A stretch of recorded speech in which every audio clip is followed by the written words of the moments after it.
You're listening to Company Men. I'm Jared Carter. And I'm Chuck Tomervik. And if we can invite people over for stuff, so can you. Sure can. It's okay, I can cut this part. You sure can.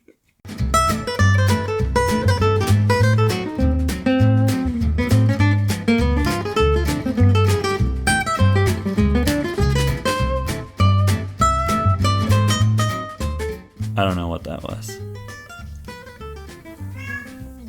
Are you freaking kidding me? Did the cat just get in Cat the just house? opened the door. You turned the door knob. Lola! What the heck? That was kind of scary.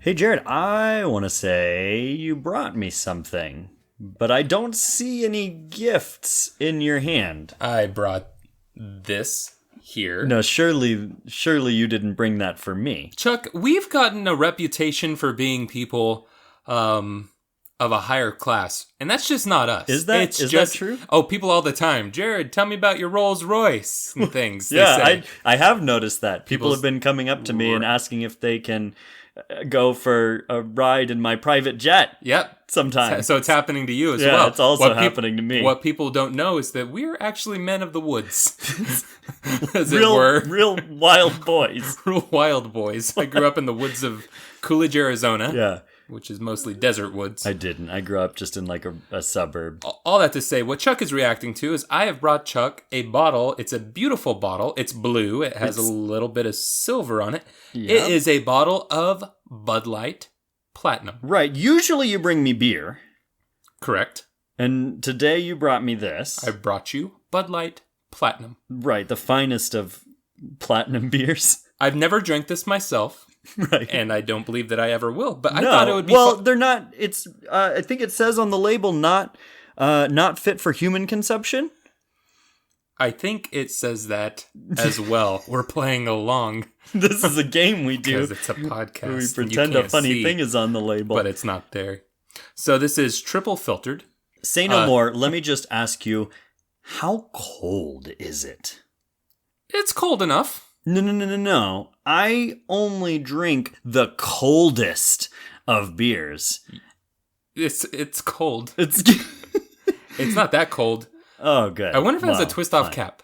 All right. Let's find out. Yeah. Oh, it look does. At that. Good news for us. Now look, boy. Listen, there's probably a lot of people out there, well, not a lot, but there's some of you out there, you might actually drink this. We're not making fun of you. Just the beer and your choices. That's all we're making fun of. You've made some poor decisions up to this point in life. Bud Light Platinum being one of them. And it's time to move on. Anyways, so that's what I brought you. So I get to drink this tonight. You get to drink this. Chuck, you brought me something. I did. Yeah, I brought you a beer that I thought you would like to drink. Cool. Tell me about it. I brought you, this is actually pretty neat. It is from La Cumbre. La Cumbre? La Cumbre. La Cumbre? Yeah, you got to really get in there. That is Spanish for the peak. Oh.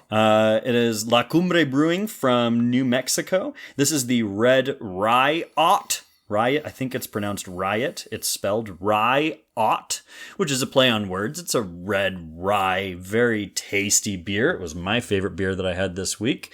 And Nice. I want you to get down on that and taste all those yummy, kind of like gnarly rye flavors in there. Notice, for the first time, I think we're pouring our own beers and not each other's. Well, you're going to pour a beer. I'm going to pour this into a glass, which I don't know if that's ever been done. Is this the first time in history that a Bud Light Platinum has been poured into a glass? That is the clearest beer I think I've Look ever seen. at how many times that's been filtered. It's been filtered. Triple filter? Triple filtered. Looking at it, I would have sworn quadruple.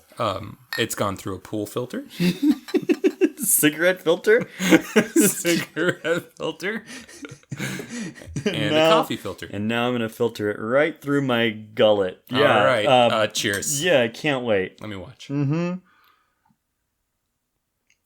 How's that taste? Do you know it's not that bad. It's like beer and socks.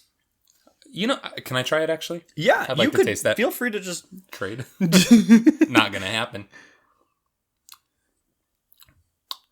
essence of pear. Yeah, it. You know what? It actually tastes like if I were sucking on just a big hunk of platinum. I think that must be where it got its name. That particular beer has gone triple platinum. Yeah, it's like chewing. It's like chewing on a battery a little bit. All right, I jumped ahead here and I tasted the red Riot. I'm gonna taste it again. Yeah, very good. I like these rye beers. This one is a very tasty beer. Very good. It goes against a little bit what I was saying, which I like. I'm liking beers that are more balanced, but that one is just like, wow, I got some rye. I just realized something amazing, and a little tip out there for all of our beer connoisseurs.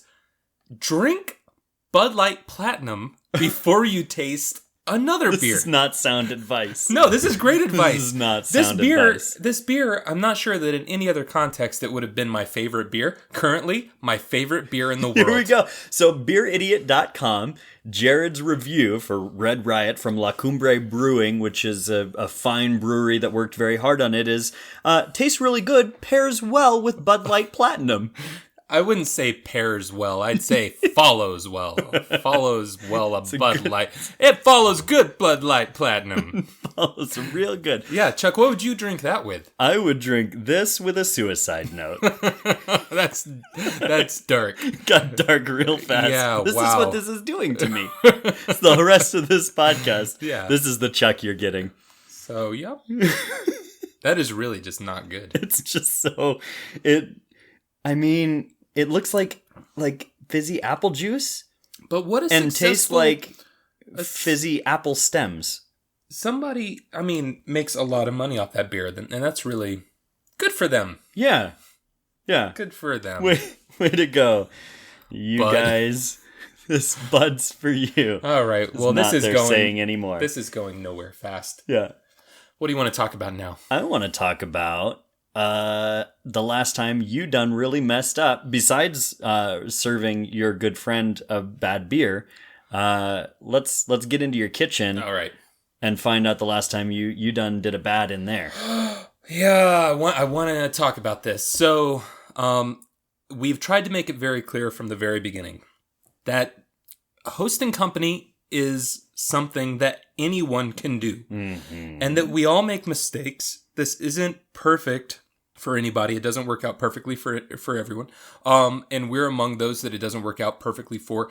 I decided I was going to cook the faces you're making while you're drinking that beer. I'm trying to drink it because it seems like I should, but then it gets in my mouth. You should just stop. It's this beer is fighting me. I want you to stop drinking that. It's like this beer wants to harm me. It wants me to make really bad choices in my life. All right. So on Saturday we spent a day at home, which is one of my favorite things to do. And if you are a father, you're a husband, you're a family man, whatever the case, you should also be taking your family into consideration. You should host at home. Host your wife, host your kids. Host them. Yeah. So I decide I'm going to host them. I'm going to impress them. I'm going to make them a really nice dinner. Sweet. And I decide I'm going to grill pizza. People that I know, people that I admire have done this before. They've treated me to this thing. Back up, because I'm not sure I follow, because you said grill pizza. Have you not had a grilled pizza? No. That's not true. I've true. had regular pizzas baked in a regular oven. Oh, man, you're in for a treat. So a grilled pizza, you make your pizza dough. Exactly the way that you normally would. Yep. And then you take the dough and you just place it directly on your barbecue grill grates. Just right on it. Just the dough? Yeah. Okay. And in a perfect world, what happens is you close the lid and it cooks for like 2 or 3 minutes. And then you're able to then apply your you flip it over, put your toppings on the side that's been grilled, which is like nice and charred, and there's black and there's not black, and it's just really pretty. And you put your toppings on top, close it again for another 2 or 3 minutes. Your pizza is done. It cooks very, very quickly. And it's a beautiful thing. And so I decided I was going to do this for my family. I've done it before. I've done it successfully. It does. It sounds like there's nothing that could go wrong. So this is the end of the story, right? So this is a margarita pizza. I have made the margarita pizza sauce myself. It's I took whole peeled tomatoes and I kind of crushed those up a bit. I added some olive oil. I added some oregano, some salt, some pepper. Beautiful thing. So I have this pizza sauce. I have fresh mozzarella. Oh, you know, the mozzarella. The mozzarella. Yeah. So I have the sauce. I have the fresh mozzarella. I have homemade basil. Homemade basil. or as some the people same like way to call they it, did it in the old world. Homegrown. Right. Homemade. It's a homemade. We took some atoms, just smashed those molecules right together. We created life. So, anyways, got this homemade. This is the worst one yet. Okay, so we got this homegrown basil, which we you put on there with the mozzarella, the sauce, a little olive oil. It sounds like it's gonna be good. Yeah. So I put the first bit of dough on, closed the lid to my grill. I run inside, grabbed the remaining ingredients or whatever else it was that I needed. I come back outside in less than a minute and a half and smoke is pouring out of my grill, which I then open and see this dough is on fire. No problem. I'm not going to get mad, I tell myself. I have another dough. By the time you've told yourself that, it's usually too late. Yeah, and so I take that one off. I start to make another, and it instantly catches fire. I don't know what's happening here. Shouldn't have used gasoline in the tomato sauce, I guess. You just poured all that propane Lord. all over the And so, the pizza. so this one, it catches fire. I put the fire out. I try to move the dough around on the grill. It's not happening. Okay, so I'm about to lose it at this point, but I'm telling myself, you're hosting family. Yeah. You're hosting your wife and your kids. Don't lose your brain over this thing. It's okay. So I decided I'm just going to scrape it off onto my cutting board, which I had outside with me. And we're going to count our losses. We're going to order a pizza. It's all going to be fine. Daddy's going to save the day. Yeah. As soon as I pull it off, I then proceed to spill that cutting board on the floor outside. This pizza goes everywhere. I'm like, this is fine. It was already ruined anyways. Right. Okay. I then put that back on the cutting board. And I go, I've done it. I'm not going to lose it. This is fine. Right. Yeah. And I imagine you're yelling that at like 1,000 decibels. This is fine. That's what's happening inside my head. Up to this point, I've not said anything. Meanwhile, your wife and kids are like hiding in the back. They have no idea that things have gone as wrong as they have at this point. I open the back door, and my oldest son, I love him. He had been put in timeout in his room for a little while for some back talking. And gave you that sass. Yeah, and so I told him like 10 minutes. He comes out of his room just as I'm walking in, and I see him, and in my head, I'm like, it's only been 5 minutes. You're supposed to be in there 10. This is when I trip on my way into the house. And this now burnt and already spilled once pizza, I proceed to throw on my floor. And I just hit the ground. I look at my son. And you told him how much you love him. I just yelled, "Go back to your room!" Okay, so he's distraught at this point. I am feeling super guilty. I apologize to him. Things just did not get better for a while. I stayed up till almost 9 o'clock making a new pizza, because I was not about to give up. You know what was cool is when I said, I'm not giving up, I'm making another pizza. My son, who, just earlier I'd kind of snapped at. Right. He's standing there and he's going, I like that. That's what he said. He's like, I like that. I like how you're not giving up. Yeah. I like how, I'm like, yeah, I'm not giving up. I'm going to teach this pizza a lesson and then teach my family a lesson about who I am. And then 10 minutes later, he realized how hungry he was, and he stopped liking it so much. No, he ate leftover lasagna. I made a whole new pizza, some of the same ingredients, but I also made bacon. I also put eggs on top of this. I made I was going to prove something to nobody. And I made some basil infused oil, which I then put on top. I'm going to post a picture of this online. And the recipe. And I'll share the recipe up which on the website. And you'll love it. And it was an unbelievable pizza. It turned out real pretty. It turned out real tasty. My whole family forgave me for my attitude that day. And round about midnight when they got to dig in. I was just so happy that I had not invited strangers over to the house, because you yeah, you want to eat when you're invited over to someone's place. Yeah. I'm glad that the only people who suffered were family. We're just the people that mean the most to you. Exactly. They've seen me at my worst already. Yeah. Oh, for sure. Awesome. Well, Jared, I am excited for tonight. I say that all the time, but I get excited easily, so that's okay. You really are excited. I am, because we're getting into the heart of something that is kind of a big deal for me. I want to talk to you about how you invite people over to your house. We've talked a lot about when they get there, what you do, but maybe I'm the only one in the world, but I don't think I am. I have a really hard time with like just that first step of, hey, you person who means something to me, why don't you come on over to my house and I'll make a thing for you and you'll sit down and eat it and we'll spend time together. Like, that to me just seems like something an alien would do. I get incredible anxiety about this. And I want to talk about how we do that. How do you do that? How I get over that? Like, what, just the whole idea of inviting someone over, just from the start. If you're gonna do a thing, you're gonna have a get together. Where are you going with this? What is your like go-to move for how you invite people over? For me, that depends a lot on who you're talking about. Mm-hmm.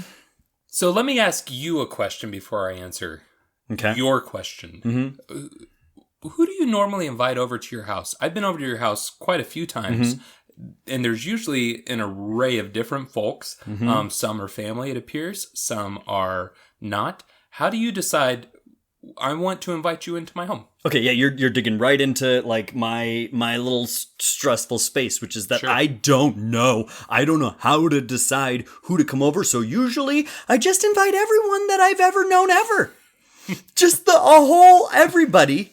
Yeah. It's like that. It's kind of like crossing that threshold. It's like I invite nobody, and then I invite nobody, and then I invite nobody, and then I realize that I've bought 30 pounds of meat and I need to invite people. And so I, like the 3 days before the thing, I just send out an invite to everybody I've ever known since the beginning of time.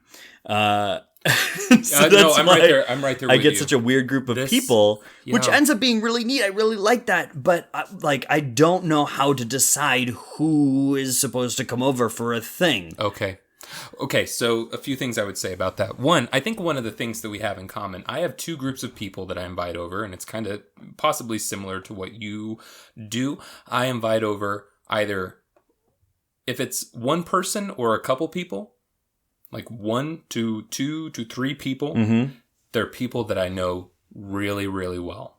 Most often. These are people that I've already built a relationship with. It's really, really hard for me to invite people into my home that I've only just met, unless I invite them over with my second group, which is everybody I've ever met in my life. So, yeah, that's kind of where I fall. Really close friends and everybody I've ever met in my entire life. And there's this group that falls in the middle, which is brand new people. And I'm still very scared to have them over by themselves. You never know how it's going to go. You never know where the conversation's going to go. For me, this doesn't come too easily. So to be honest, since we started this podcast, I've been encouraged to reach out and start inviting people over that I wouldn't normally invite. In fact, this last Friday, we had a couple over that my wife had, I kid you not, I'm very proud of myself for this. My wife had just met the wife, and she said, I really like this girl, and, she's married. I think you would like her husband based on what I'm hearing. I pulled out my phone, and just to show her what a company man I am, I just invited him over. Yeah. I found him on Facebook. Dude. Used Facebook Messenger. He didn't respond. I got his cell phone number from her asking this woman for the number. And I invited them over like 2 days before 2 days before dinner. They show up on Friday. We made fried chicken, some green beans, some roasted potatoes. And it was a wonderful time. I'm so happy that I invited this young couple over. We had a great dinner. That's awesome. That's killer. I would not have done. You would not. I would not have normally done this either. Here's my move in that situation, because I do like the idea of having those people over. I love having people in my house, and I don't know what it is, what this hurdle is to like just to invite. See, my move in that scenario is, hey, honey, why don't you invite those nice people that you met over? And then I just offload. I just completely slough off that whole I've done workload. that. Yeah, because my wife is great at that sort of thing. She's great. She would invite every person that she met over, and it wouldn't be a problem. Just like strangers at the grocery store. Come on over. And that's great. I love that. Because once it's there and the invite's out, now I'm excited. Cool. Let's do a cool thing. Let's plan a menu. Let's get them all excited. Let's do this. But it's that first... It's like that initial, I don't know why it's so hard. So maybe like for me, it helps to just like break this down into like very simple steps. So you got on Facebook, you found the people on there. Did you do like a personal, did you create an event? How do you feel about Facebook events? Okay. Facebook events are fine for large groups of people. For one couple that you're inviting over, that's really weird. Because this is not an event. It shouldn't be. Okay. Jared is hosting an event. He's invited you to an event near his house. No. You know what? I want to step outside that. You can do whatever you want. I firmly believe. Yeah. You can send a text. You can send a Facebook message. You can hire a private investigator to find out where they live. You can summon them. Just slip a little note right under their door. Served and invite to dinner, or whatever the case might be. The biggest thing, and it's funny because people have started to ask me when they come over for dinner, and I've had a lot more people over than I usually do, and they ask, "Did you invite us over to experiment on us?" To which I respond, "Of course I didn't, but I'm really doing that. Yeah. I'm also having a great time. It's awesome. But I want to learn. I want to learn so that I can share. And one of the things that I've found is sometimes you just need to send an invite. And it really is one of the scariest things for me that you can do. Anytime you invite somebody over for dinner, there's questions that pop up, and we have weird heads. I feel like the two of us, maybe for most of you, this is no problem. I don't know. But he means that as literally as possible. Yeah. Just like the weirdest heads, the shapes are wrong. They're just, our hair is unkempt and long. They're just weird heads. The movie Elephant Man was based on my head. But no, we're weird people. You never know weird what's going to... Weird thoughts go through our head. And I send a text and I go, oh man... Are they going to think this is weird? This guy just met us. What's his motivation behind this? What's he really getting at? Exactly. Yeah. You know what? You just got to kind of bite that bullet and prove to yourself that it's not that scary and just put it out there. Mm-hmm. So far, what I've found with inviting people is out of everyone that I've invited over to my home, and I'd say probably collectively about 12 different people since we started this podcast, which is more than what I normally do. Mm-hmm. One person wasn't able to come one time, chose not to come because they had already planned to be out of town. The rest of the time, people were really excited by the fact that they had been invited into my home. So what I want to encourage you people who are listening to do is put that out there with an expectation that people actually do enjoy being invited over to things. Yeah. People are lonelier than you can imagine. We're all kind of living in our isolated digital world. Everything sucks. Everything is bad. And when another human being says, I want to have you into my home and I want to cook for you, most people are going to have a hard time turning that down. Now, if you invite people over all the time and they're constantly telling you no, I would just encourage you... Make them feel real bad. Make them feel real bad. Guilt Get them. Real sad around them. Make sure that you get really good pictures. Move to a new city because maybe you have a bad reputation. Find a whole new community. Pack up the gang. Change your name. Hit the road, and we're Wisconsin bound. Erase all your old not tweets. Gonna know. Yeah. Start a new life. Change your hair and your fingerprints. And now you're Brian. And Brian is friendly. Brian's the coolest. Brian is the coolest. Oh I my love gosh. going over Did to you Brian's hear Brian's house. having a party? Brian has Let's get there. He has his own kegerator. Yeah. Brian's cool. It's filled with Bud Light Platinum, but it's... I almost spit out my good beer. Oh, yeah. That would have been a shame. just the cherry on the topper of this beverage-based insult. Yeah, so inviting people over, it's scary, but I encourage people to do it. And I say do it however you want to. I think a text message, if you're really cool, do it to their face. For me, I don't like to invite people face to face unless I feel like there's a really good chance. Maybe I need to grow in that as well. Okay, so let me ask you this, because here's a thing that happens in my life a lot, and I don't know how you deal with this or if you experience it, but I have a tendency, I'll run across people, whether I see them a lot or just occasionally, and I'm like, hey, we should get together soon. Come on over, we'll have a game night, we'll drink some beers. Yep. Soon. Yep. And then that never changes from soon to an actual time unless my wife intervenes. How do you experience this? How do you get past soon? Look, there's two different kinds of people in our lives. There's people that we're going to have over because it just needs to happen. It's got to happen. It's been bound to happen for a long time. And then there's people that we should have over soon.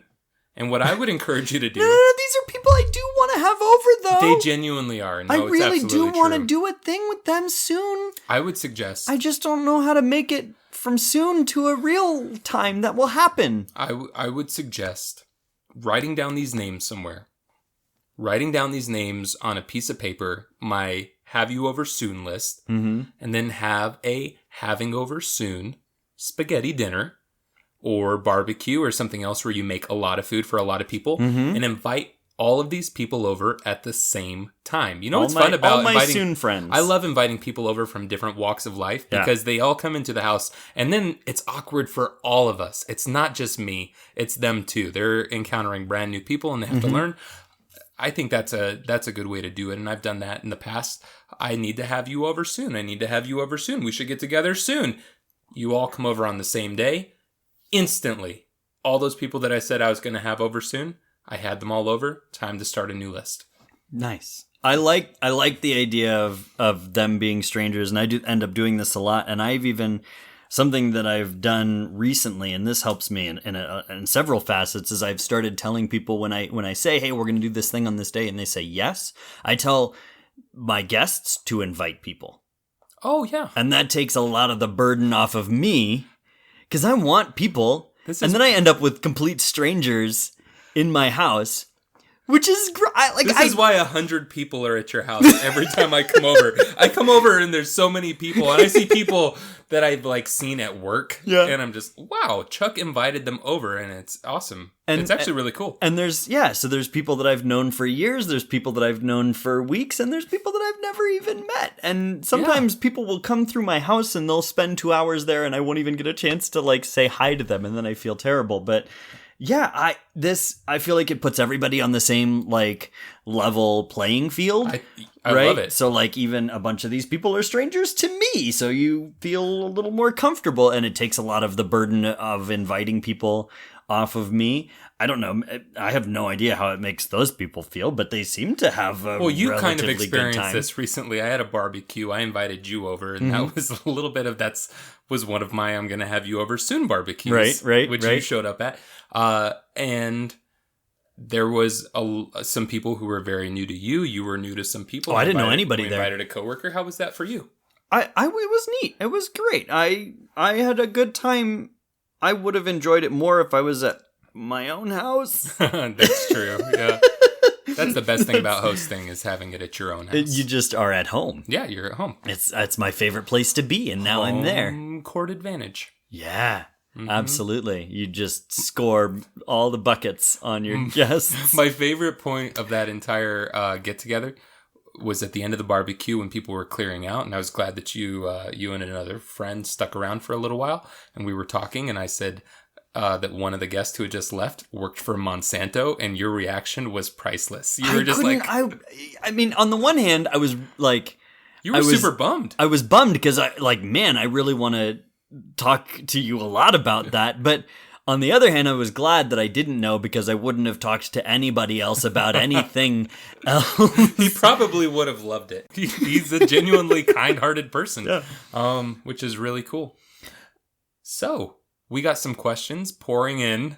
Oh, yeah. from The lines are, look at all these Facebook. phone lines just ringing off the hook. That's not how this works. That's not how this works, but we have had a few questions come in today from some of our listeners, and I want to pick one here and pose it, and feel free to answer. Bring it on, baby. Oh, there's some good ones here. Mm-hmm. Yeah, let's go. My favorite so far. I'm ready. From TJ. Mm-hmm. TJ says, how do you fight the urge to overdo it when planning for guests? Don't.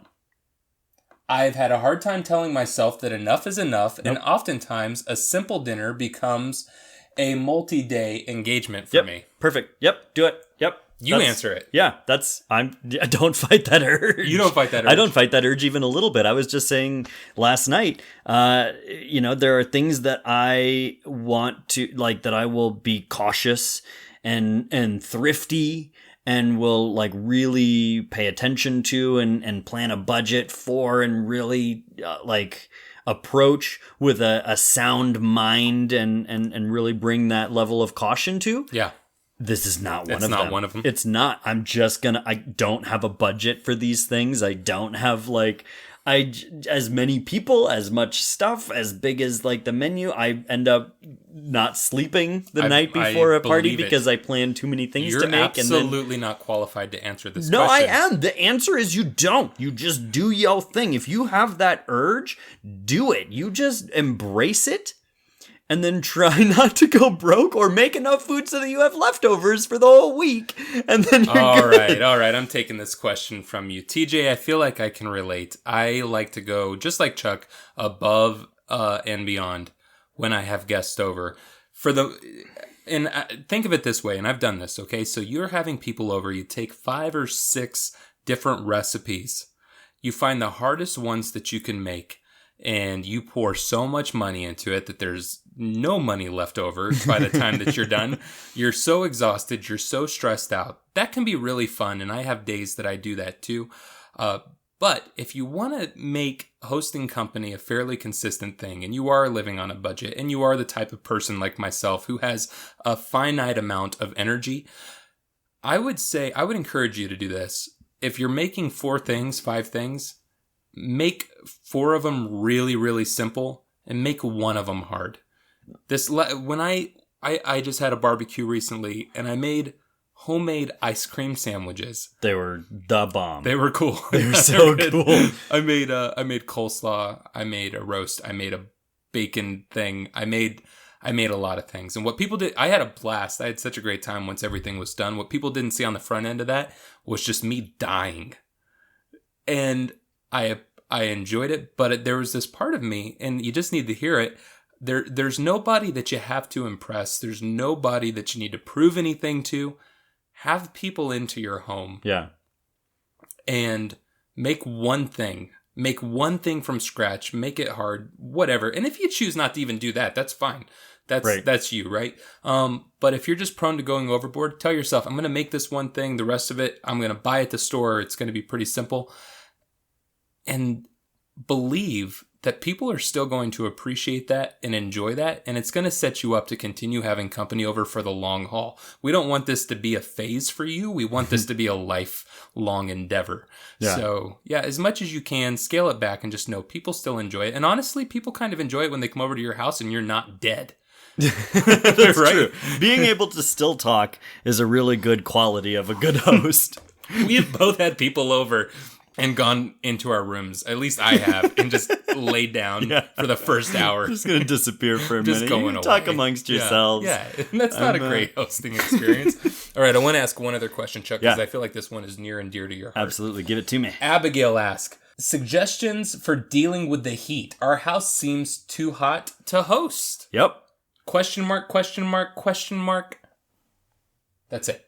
Just 3 question marks? Yeah. You couldn't get a 4Q in there? No, I do feel this one. We live in the hottest place that ever was. It's so hot here. It's so hot. In the desert. And why, God? Why do we live here? There's no good reason. Humans obviously weren't meant to be here. And I spent many years hosting people in a little tiny place equipped with one cooling apparatus called a swamp cooler. And for those of you who aren't from where we are and aren't familiar with this thing, it's a thing that blows like only moderately warm air through your house by sucking the like deadly hot air from the outside through some wet panels and then blowing that like slightly damp and only moderately warm air through your house. When it's it actually hot. Does an okay job. It works fine when it's hot. It does not work fine when it's hot and humid. And a bunch of people in the house, like because everybody's just radiating that heat. And I have so been there, and I've had people over, and it's so hot. Did they still have a good time? And people nobody ever complained other than me. I complained about it constantly. And really, I was making me feel bad. I think I'm right there in your position, Abigail, where like I feel awful about this situation, and yet these people keep coming back week after week after week. And if they were really uncomfortable and they really hated it, they just wouldn't. And the truth of the matter is that people enjoy that community enough that they're gonna endure an hour or two of being hot. I agree. We live in the desert, you're gonna be hot. That's just gonna happen sometimes, and we just know that.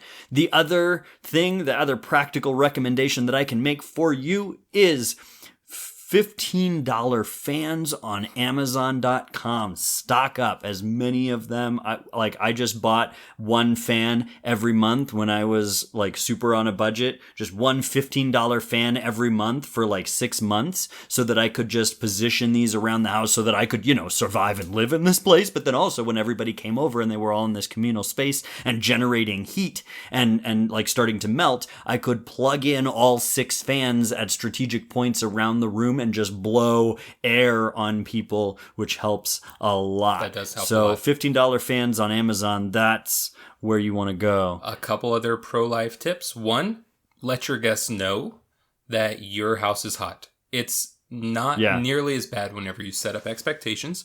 2, avoid using the oven. So that means you can make either something cold like sandwiches, or you can grill outside. Do that grill, yep. That works. Number 3, and this is something we've never actually done, but I've been at people's houses who do this, who use a swamp cooler. Invest in a window unit that is just where people sit down and eat. Just put it in the dining room or near the dining room if you're able to. And then rotate. Everyone just gets to sit with their face up against it for 20 minutes out of the meal. And then you stand rotate in front of it for a little while. Take your sweaty shirt and just put it over the vent and fill up your shirt with cold air. And then hide it in your host's closet. And that's a commercial for episode 4. Go back and take a listen and find out what Chuck's referring to. But yeah, absolutely agree with Chuck. There's nothing wrong with inviting people over during the summer. People still have a good time. Yep. Trish and I have been married for 12 years. And of those 12 years, 4, I think, we had an air conditioning. The other 8, we did not. We've still had plenty of people over. Never had a complaint. Now, if they were talking in the car on their way home, that's on them. That's gossip. Yeah. You should feel bad. You people who might exist. All right. Cool. Chuck, grab your instrument and let's play some music. What are we doing?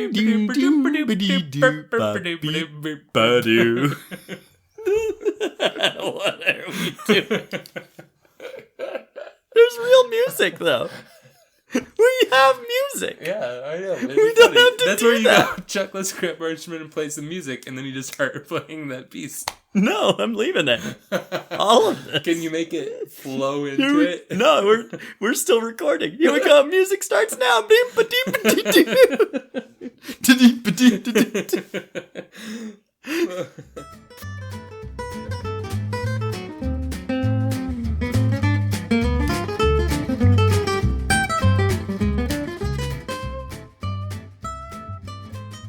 I want to take this opportunity to talk to you about something near and dear to our hearts. This week's episode is sponsored by a new up-and-coming podcast called Company Men. It may not surprise y'all that I listen to a lot of podcasts, and I'm not exaggerating in the least when I say that even though it's just 5 episodes in, this is easily already my favorite podcast out there. I could rave on and on about it, but I have a message here from one of the hosts. I'm not sure which one. I'll just read it. It says, I personally guarantee you are going to love Company Men as long as you skip the dumb bit where Chuck does a fake commercial. Just listen to the rest of it, especially the rap at the end. I mean, no, that doesn't seem quite fair, but in any case, you don't have to take it from that guy or even from me. Just listen to these actual comments listeners have made. This podcast makes me hungry. And yes, I'll give it 5 stars on iTunes if you stop talking to me about it all the time. So there you have it. If you like very silly men drinking beers on empty stomachs and talking into microphones after work, then you should definitely check out Company Men. And give it 5 stars on iTunes. Please.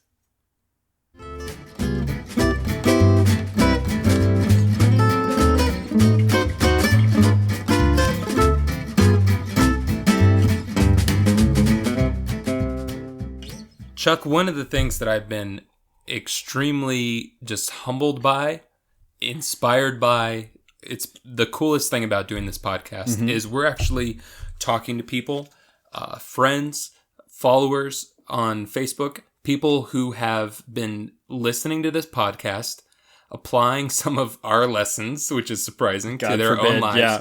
And we're finding out that there's actually a lot of people hosting their own dinners and barbecues and trying out new foods and trying out exciting things and inviting people into their homes.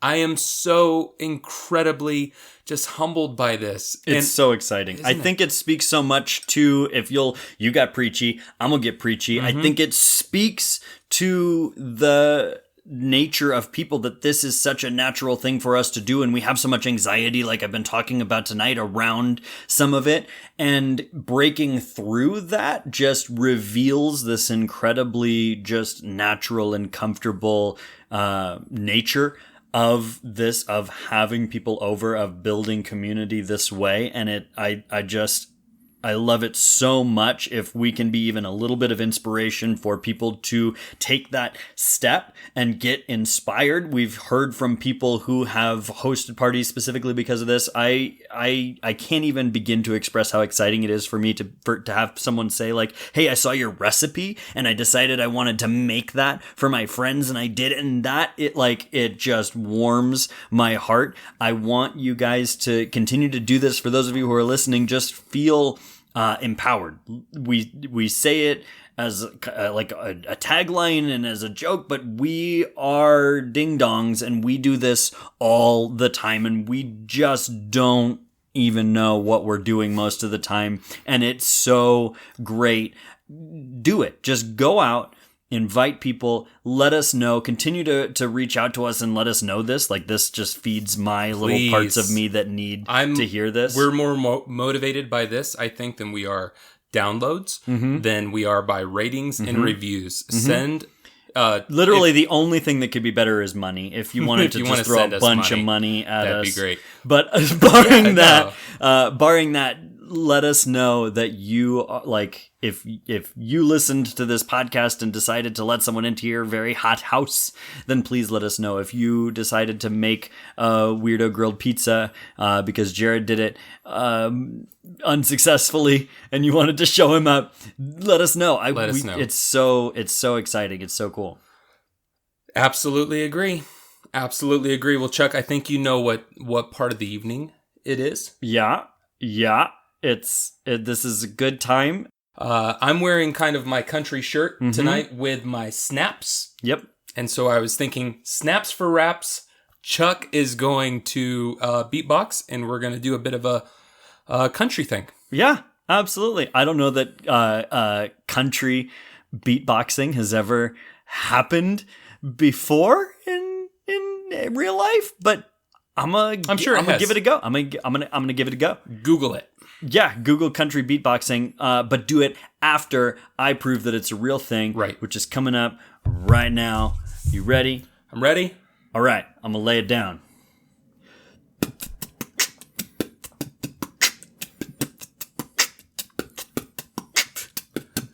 Chuck was drinking a Bud Light. We were talking about invites. And I burned a pizza. And maybe I'd like to meet ya. We talked about a house that's too hot. Maybe you live in a house that is not. Well, that's fine for you, I guess, okay. If you have an AC, hooray. Hey, I think I can't go on much longer, but I want to keep singing this songer. If you like this, please go and share it. And if you don't, I just couldn't care about it. And I don't know what else I should say. When I was 8, my family was blown away. No, that's how country songs go. Yeah, you're jumping into Hamilton now all of a sudden. Oh, God. That's what happened in Hamilton. Hurricane. No, don't do that. Don't do anything but that. All right. There you go. Oh, yeah. World. You want to finish this off? Let's finish this podcast. Yeah, we're going to finish it off with what we say every week. Every week we say this, and that is the hair on your head is as real as hair that you have when you get out of bed. That's what we say every true. week. That's true, and that's why we say it every week. Every week, yeah, without fail. I'm Chuck Tomervik. I'm Jared Carter. And this is Company Man, and we'll talk to you next week.